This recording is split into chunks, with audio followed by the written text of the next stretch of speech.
An essential piece for the colonial expansion of European powers like Spain, France, UK, and Netherlands first, and the birth of the U.S. hegemony later. An unknown, different universe full of wealth they didn't value, and others that took the last breath. This is the Coveted Caribbean, a book made by researchers David Barrios and Daniel Inclán and others. One of so many examples of the pillage of great scale, but also land of contact with Africa, because they forced those brothers that were made slaves. But this is a figure of the people who did not want to be slaves. Some islands are some kind of curtain that custody the entrance to America. Today is a key piece of the world. How can doubt it? The Caribbean, the coveted Caribbean, is our move for today.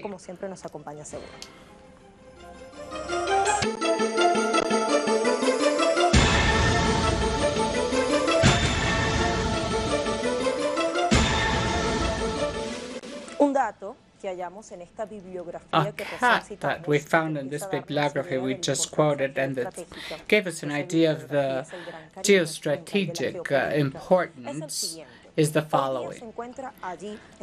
Today, the Caribbean has approved a reserve of 110 million barrels. If we add those of the United States that are route from Mexico, it's 132 billion.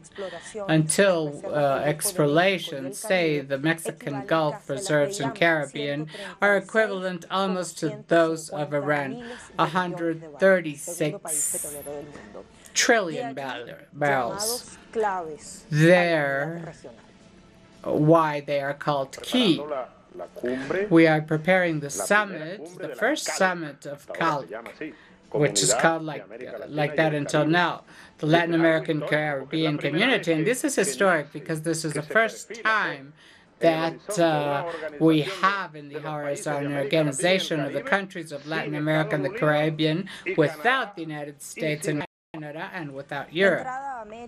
Entrance to America, its shield, sea hull towards the Atlantic that gets commercially South America with the United States and Europe, a key region for military position, strategic market in energy and finance. The first colonialists that invaded and destroyed everything, the people, resources, and even territories, quickly identified that whoever dominated the sea controlled the entire continent. El Caribe. The coveted Caribbean is composed by the Caribbean Sea, islands, and coasts. It is located to the southeast of North America, east of Central America, and north of South America. It is transport lines moving through the Panama Canal. Its surface area has 2,754 square kilometers. In the 20th century, it was divided in four. The West Indies to the Bahamas and Bermuda, the geopolitical Caribbean, that is South Caribbean, Central America, and Panama. The Caribbean basin includes Venezuela, parts of Colombia, and Mexico as mainland, and also the cultural or Afro-American cultural encompasses common traits from all the islands that are part of the semicircle, the southern and eastern semicircle: Cuba, Jamaica, Puerto Rico, Dominican Island, Virgin Islands, Barlovento and Sotavento, Barbados, Trinidad and Tobago in front of the northeastern coast of Venezuela. There's also the Lucayan archipelago, main coastal countries, and or Caribbean islands. Resulting from the European colonization, U.S. colonization later, all regions speak Spanish, English, French, Creole, and Dutch. We will add valuable data that we have found after studying the digital web pages. In Voltaire.net.org, we have the terrible destruction plan for the Caribbean Basin, written by Thierry Messin. In moments where President Trump has announced the withdrawal of U.S. troops from Middle East, the Pentagon continues implementing the Rumsfeld-Zabrowski plan. That's how he calls it. It's about destroying the states in the countries on the Caribbean Basin, but the goal is not the same than in the 70s when Washington forced the overthrowing of governments close to the Soviet Union. Now it is about to destroy states in the countries of that region, if we're talking about Venezuela and the attack of its closest neighbors, Colombia, Guyana, and Brazil. This is written by Thierry Messin that talks about the beginning of a new series of wars and the importance of the Great Caribbean and the strategies that the United States applies with the activation, for example, of the Southern Command in all the Caribbean Basin and surroundings.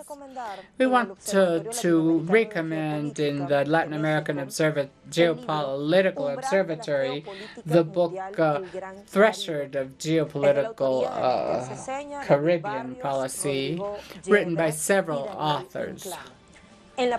On page 55, which we're going to see on screen, includes, among other things, the Caribbean has never stopped being patrolled, but with military exercises have grown in the last years. They articulate air, land, and sea forces. The result of this reoccupation process is in Haiti. Haiti and Cuba, as in 500 years ago in the transition from the 19th to the 20th century, Cuba, Haiti is once again the essential part of the control of the region, and in this case combined with Venezuela because, among other things, of oil and the care of the Panama Canal that is permanently patrolled, whether by permanently directed patrolling of drug traffic or other patrolling. This is a quote written by these authors, but it's a very good recommendation because this document is full of maps and very relevant details to understand the topic. We are studying the Caribbean, a vital geopolitical community because of its resources, connections, communications with other regions, because of history, and many more. Among the brave resistance, because we talked about resistance in the beginning, and Cuba is there. Since that place, we have details. Eileen Fernandez connects with us in Critical Move today.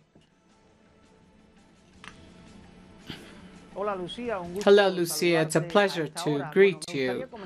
I would like to start by underlining some elements on the importance that Cuba has granted to its diplomatic, political, cultural relations with the nations of the Caribbean, something that dates from the beginning of the Cuban Revolution conducted by Fidel Castro.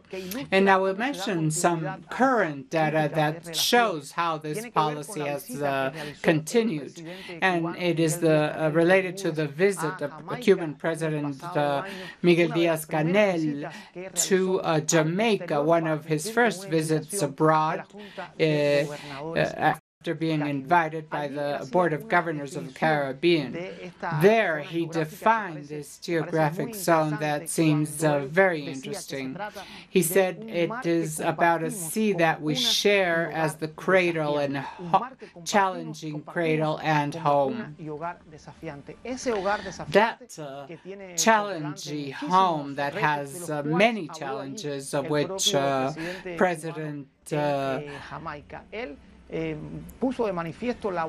talked about. He also included the Cuban government's will to collaborate with the Caribbean nations to progress jointly in the challenges we have ahead. We're talking about nations that many times have problems to place their products in the international market, where the access to technologies is limited, something that is very important, of course, for development. Díaz-Canel ratified the will and also the claim of the Cuban government for a fair and differentiated treatment in trade and investments in the Caribbean nations, but also the compensation because of the horrors of slavery. From the vision of many international analysts and journalists, it's important for the Caribbean leave behind their governors and citizens leave behind this dependent vision in the economic and political arena versus the nations that sometimes colonize them. And this is complex because, as you know, this is related to culture and centuries of history. But, Lucia, we must also talk, and this is a current element, how much integrationist mechanisms created by Commanders Fidel Castro and Hugo Chavez contributed to social development of the Caribbean nations, but also helped to their economic development in this contribution by Fidel and Chavez versus the great challenges and versus the hegemonic powers that pretend to appropriate of the world. We're talking about elements like Petrocaribe, ALBA. Right now, Lucia, we are working in the structuring and operation of a school for the arts in Jamaica, a school for poor educational and disabled children to confront climate change in nations that once again are hit by tropical storms, hurricanes. We must also continue progressing in the integration and independence vision of these countries in a context where the United States has spoken about reactivating the Monroe Doctrine, and this, of course, does not eliminate the dominating policy. Thank you very much, Alien. Very valuable report. We ask ourselves how the correlation of forces is now, how alternative cooperation mechanisms that appeared in the last years to separate from imperial hegemony have configured a new political regime in the region. This will be answered after the next pause with our guests.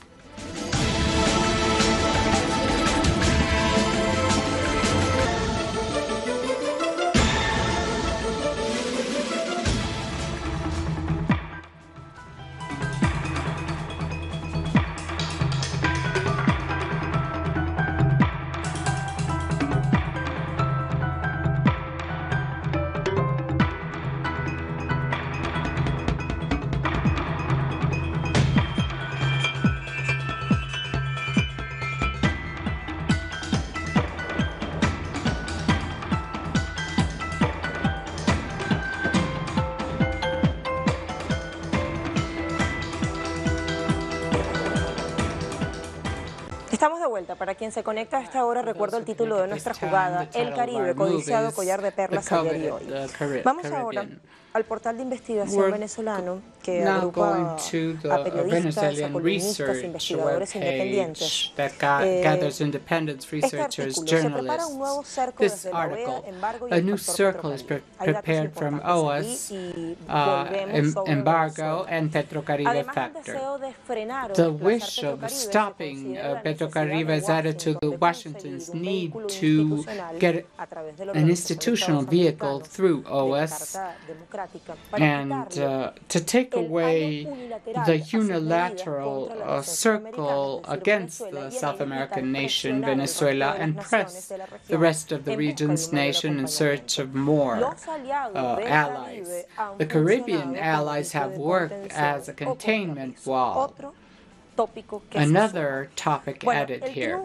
The exit of the Bolivarian Revolution with Hugo Chavez in Venezuela since the last century changed the rules of the game in favor of sovereignty and regional rules in order to understand the world in a better way together with neighbors, even if there are other things. Chavez identified the importance of the Caribbean, which Venezuela is part of, and strived to create mechanisms versus the different expressions of transnational powers.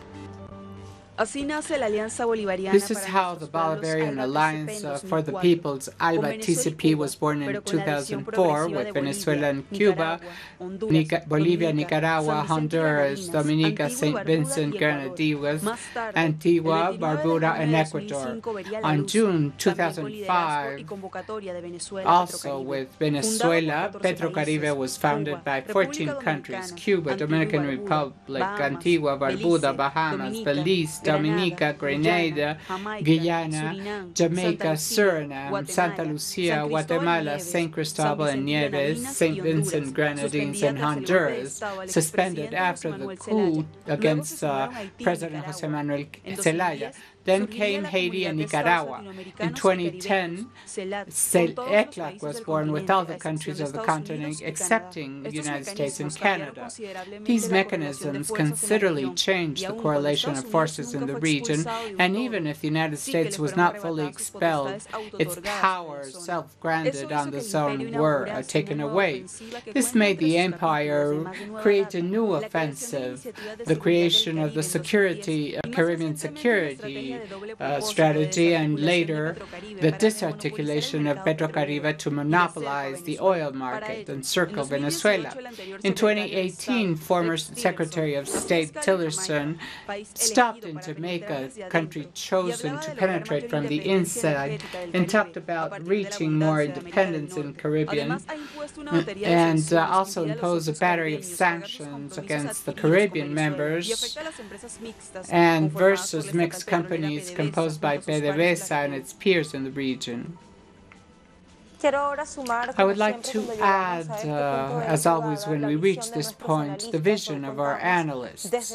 Today we have from COE in Havana, Cuba, Iroel Sanchez, Cuban journalist. Happy to have you, Iroel. And from Mexico, Aníbal García Fernández, which we are trying to connect better. But he is a professor in Latin American Studies, researcher in the Strategic Latin American Center, ECLAC. We will talk with Iroel. We have this double condition of the Caribbean.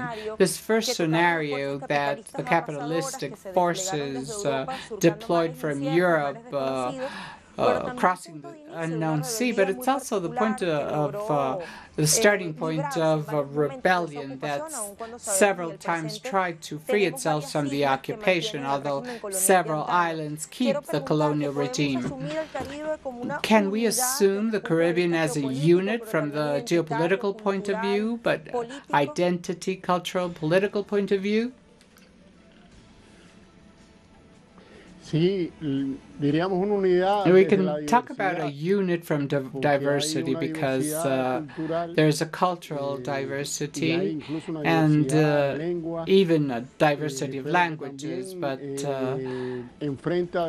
that confronts common challenges, not only in the economic, political level, but also weather, climate, with all the impact in the last years with climate change, especially for small Caribbean islands.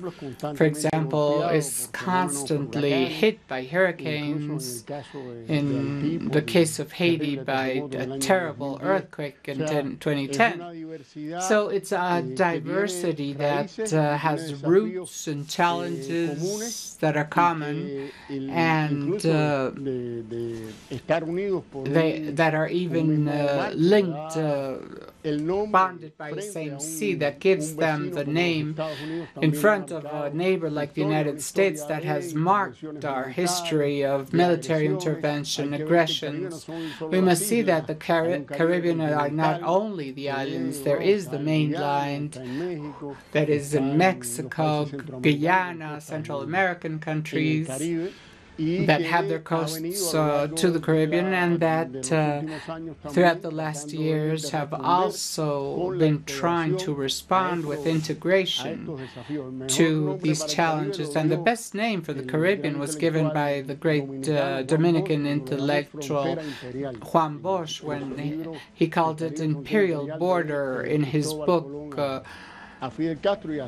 from Christopher Columbus to Fidel Castro, and this has been an imperial border and a territory in dispute, including the Northern Empire and its own countries.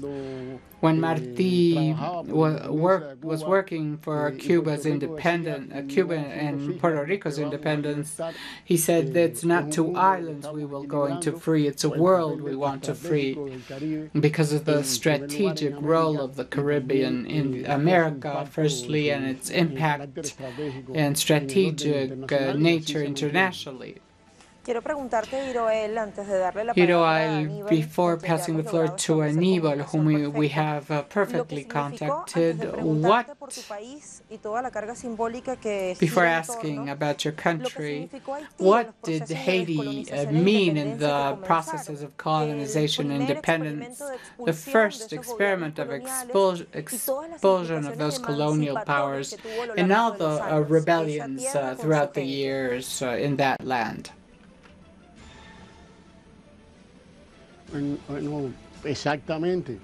Haití, la rebelión esclava the slave rebellion of Haitians also defeated three empires, the Napoleon army that has never been defeated, but also the Spanish forces and the British forces in different times. The Haitian Revolution that occurred in 1904 and was immediately subject of a terrible blockade that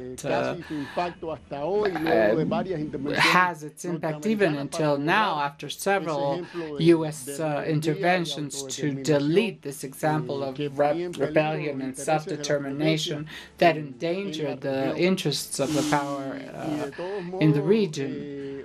And in any case, we must think that this character, Toussaint Louverture, that is a legend of the Caribbean peoples, and that was not anti-European, but was a man with a humanistic and free vision that on one hand has been deleted, and on the other has whose image has been deformed in the Haitian Revolution. Emblematic works like the Black Jacobins of Cyril James, and also the collection of essays of Roberto Fernández Retamar that also relates the name of Caribbean to his book. And this not only is in Haiti, it also was written by a man like Alejo Carpentier, like the kingdom of this world, and it shows also how independent us Caribbeans are, and Latin American people that resist the domination. It's closely related to this first voice that rose in America, in Haiti, by Haitian slaves, and also by their sense of an anti-colonial revolution, as the North American Revolution would have been a social revolution. And this also marks the Cuban Revolution, the link between the social and independence and sovereignty that also marks this revolution, but the response of the dominators was to burden Haiti with huge debt, take it to bankruptcy, and the results we can see now.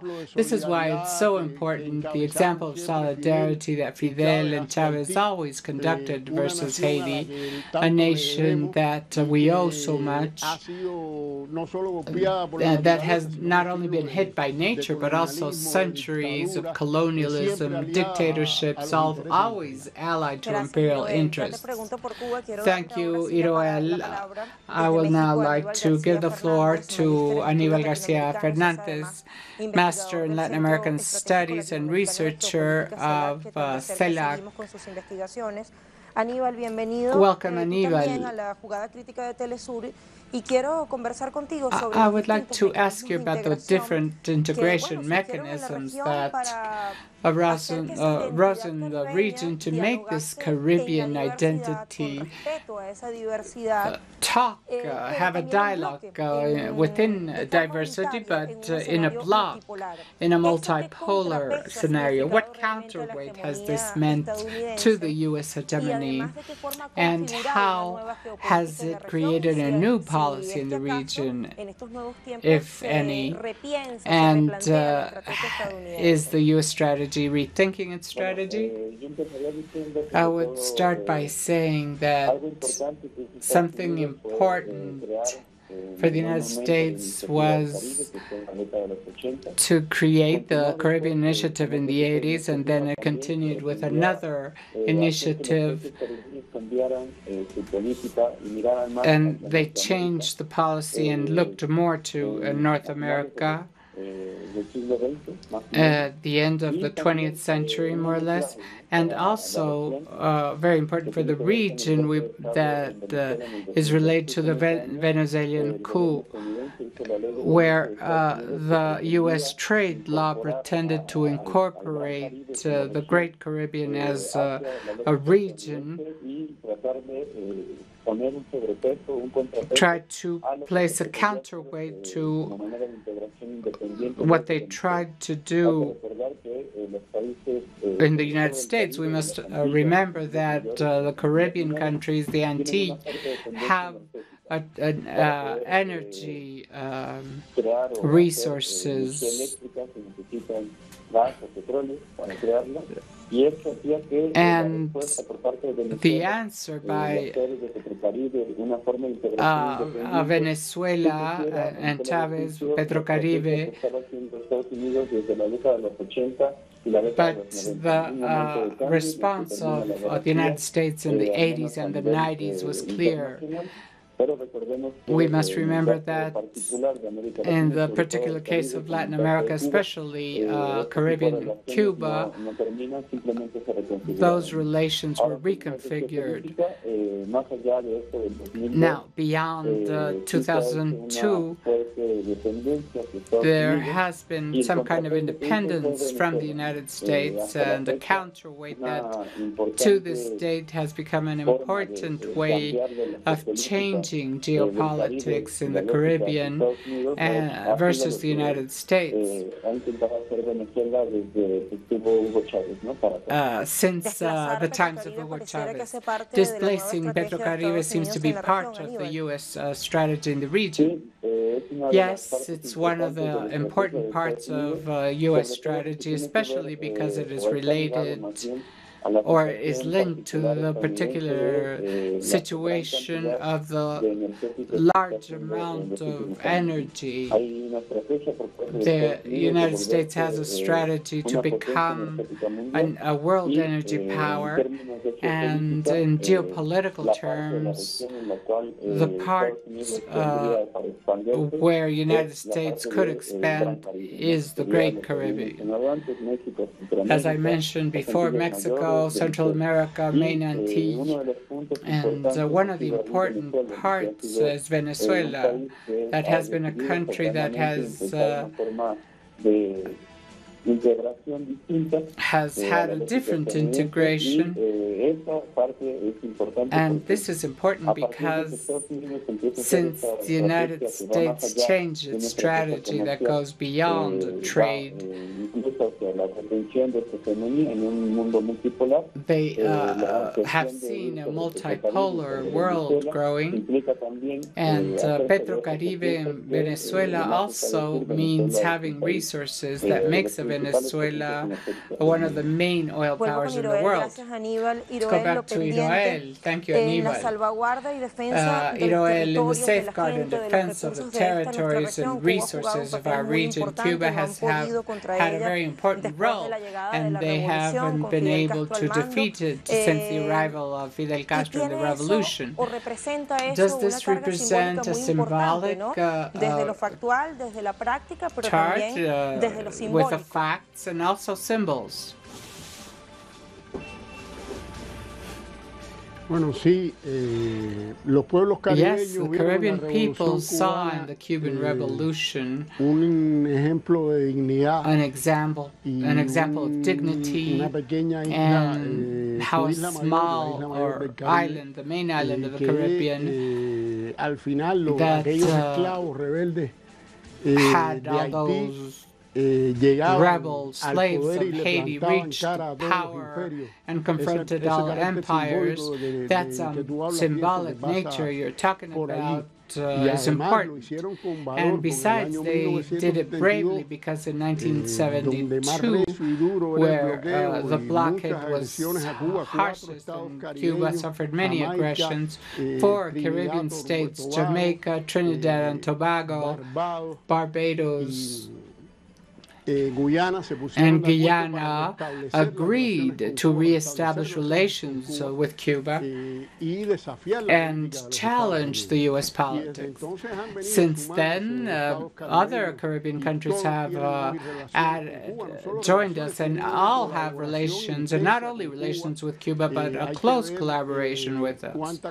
We must see how much collaboration we have in education and formation of professionals for the region in Cuba, and this has remained in spite of U.S. pressures.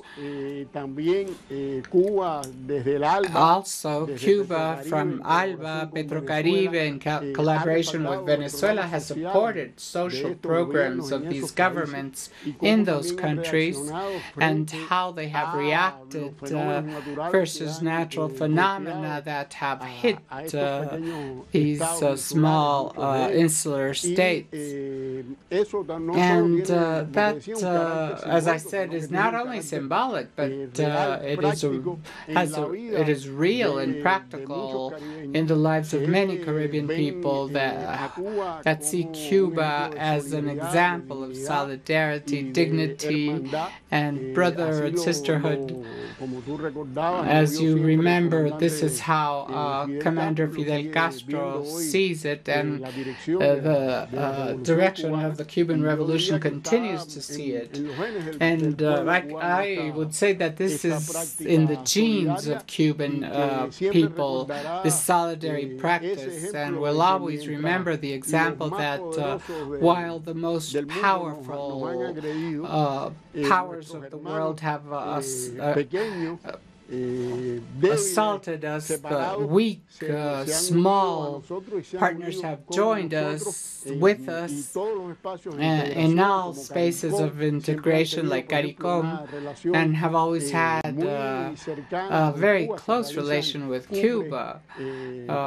We hold summits systematically, the Caribbean States Association, where Cuba has a central role, and I think this alliance will last forever, regardless of pressures and strategies. Iroel, Aníbal, muchas gracias. Iroel and Aníbal, thank you very much for your time.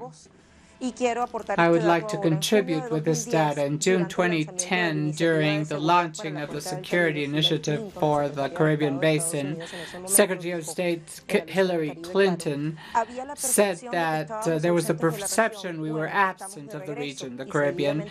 Well, we are back, and if any doubt remained, we are back 100%. This talks about the interest that the Caribbean has and has right now for the United States. We will be back with more information to understand the coveted Caribbean.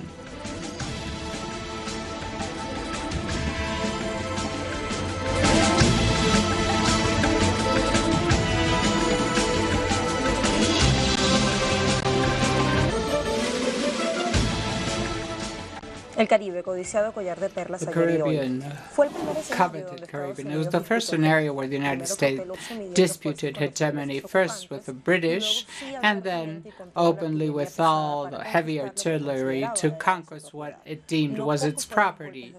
There were not few coups and interventions throughout around 2 centuries. So as of U.S. independence and its constitution, the forces that were freed from European crowns in the midst of internal disputes had to confront this country as the new enemy that since 1814 was around the Caribbean seas, under the excuse of expelling pirates that pillaged wealth. In 1822, without a Spanish independence, the United States interfered in Cuba.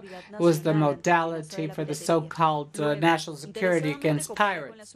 Then it cooperated with the internal dependence against Spain, and immediately after Spain left, they imposed a military government. Several rules were approved by the U.S. Congress, like the Platt Amendment, to legitimize the island system. Cuba, after an unprecedented revolution, continues to have a challenge because it connects with one of the transit routes and invaluable capacities, the Panama Canal, because of it and for its rebelty. And that's why the United States has been confronting for more than 50 years and has placed a naval base in Guantanamo, which is one of the great operations in the region. Santa Lucia, Bahamas, Jamaica, Antigua, Trinidad, and British Guiana. This is what the Caribbean has covering the Amazon region that are a priority for the United States. Its interest has been so that between 1856 and 1914, it intervened several times in Panama until it occupied the canal. Another pearl is Puerto Rico, occupied in 1829 and subjected to colonialism till now, with asphyxiating impositions.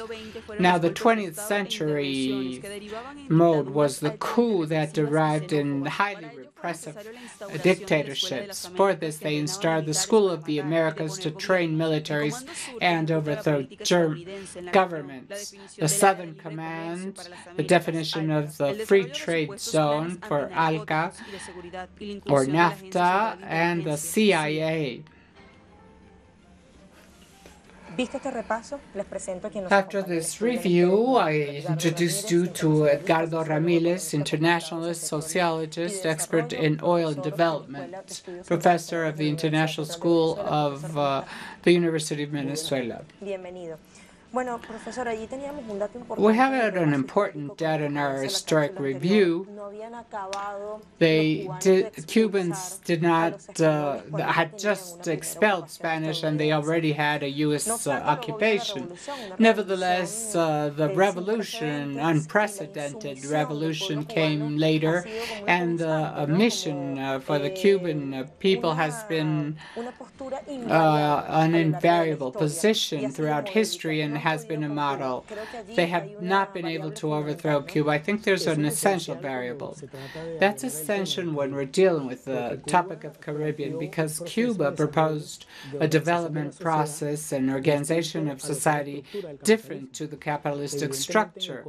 Of course, in the context, this is what the Cold War was, when the world was based on the socialist model conducted by the Soviet Union and the capitalistic model by the United States. In that context, a small island with a high capacity of political formation conducted by Commander Fidel Castro established a revolutionary process that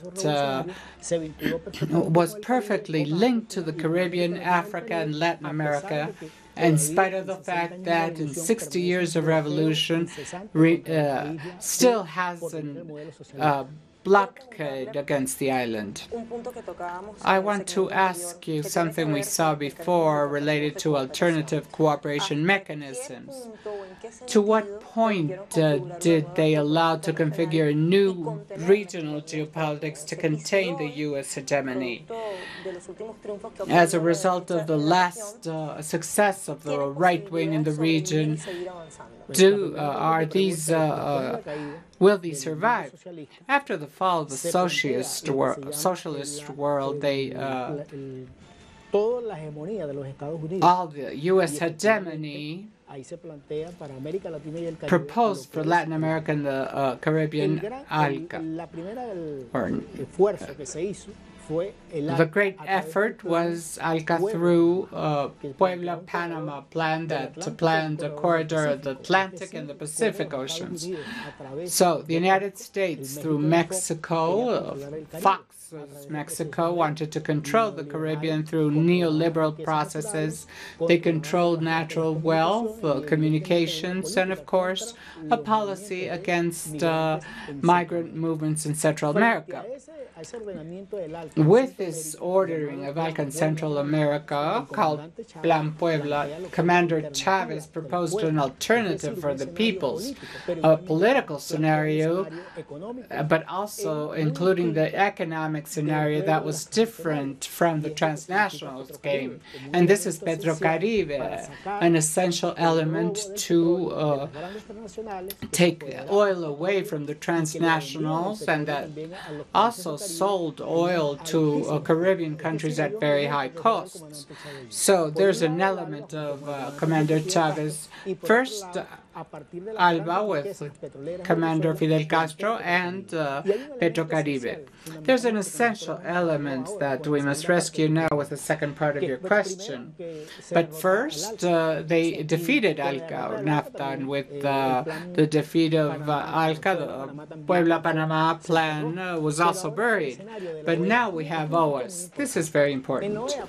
In OAS, 15 members of CARICOM are participating that have excellent relations with Cuba and Venezuela, and have been essential to defeat the hegemonic U.S. policy in OAS against Venezuela and against Nicaragua. These are essential elements. The United States will continue pressing its allies in Central America, but on the other hand, progressive forces, nationalistic forces that believe in the self-determination of peoples will be there. There's a new element in the Caribbean concept today, which is Mexico, López Obrador Mexico, that is together with sovereignty and self-determination of the peoples. Mexico has been the first country in recognizing, versus the blockade against Cuba, Mexico opened the doors to Cuba. And Mexico has had a historical role in the Latin American integration processes and Caribbean. The initiative of President López Obrador, together with Uruguay and Vatican, with the Pope, to propitiate an international conference and say that Venezuelan matters should be resolved by dialogue without imperial influence. Now, all players are moving their pieces. I would like precision from you. Is Caribbean a center of dispute? Undoubtedly, and it's essential. Because socialism, 21st century socialism, is playing with ALBA, with essential actors. Cuba, El Salvador, Venezuela, St. Vincent, Grenadine, Antigua, Barbuda, and Dominica. That is Caribbean, Central America. What is the strategy? Because the end of the peace, we said that the United States have penetrated throughout the 20th century and has intervened throughout the 20th century with the School of the Americas and the Free Trade Agreement for Latin America, the Panama Canal, and all these strategies of alleged security and anti-drug policy, and of course CIA, among others. What is it today? Because we also find military board there with naval and military bases. There are two essential things. The new interocean channel of Nicaragua. That is essential because this will place an interesting dispute in trade. So the United States, the great winner, United States and China, and this canal in Nicaragua, that is a Chinese investment, is an essential element, especially administered by a country, by a socialist government, Sandinist government. That is key today. The other key element is development of what hydrocarbons still mean in Caribbean through Petrocaribe, because they're getting out of the game, the transnationals out of the game. They are telling the peoples that the states can administrate oil and gas for the people's development. And the third essential element is that countries like Cuba, Venezuela, Nicaragua, essentially, and El Salvador, are telling the Caribbean that there is a different development model other than capitalism, which is a different model, especially with the dream of the great liberators of America, that was to keep in the southern concept of Mexico to Argentina a continent, a free continent of countries with the same language and that have been subject to the same colonization processes. That today has the same effect, just that colonizers changed. From Spain, now it's pretty different, UK, France, and the United States, of course. I'll place an example of what this model of development means. The coup against Celaya in Honduras was a coup against FTAA and against ALBA, and it's just enough to see this media campaign that was launched. I remember a heading. And there's an element we can't, in honor of justice of the people, of the Caribbean and Central American peoples, and that is that the migrant agenda. This will be an essential element in the next years.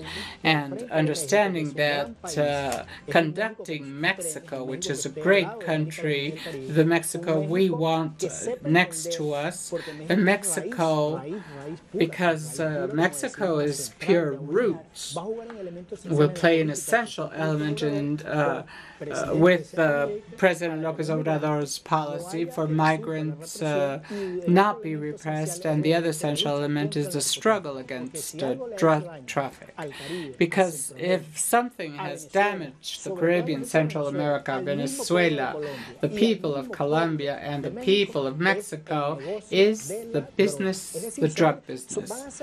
So there will be different scenarios of political dispute, and we also place the struggle against corruption. Panama, allied of the United States, with tax havens, has the accounts of the great capitalistic transnational, even presidents like Macri, and the agenda for honesty that Mexico is conducting at this time together with President Nicolás Maduro. So there can't be a development process without struggling against corruption to guarantee justice and better life conditions to the people. It's a broad region, so we need many other chapters. We can, yes, but the most important is that Simón Bolívar is present. Thank you very much for being with us. We go to our conclusions now.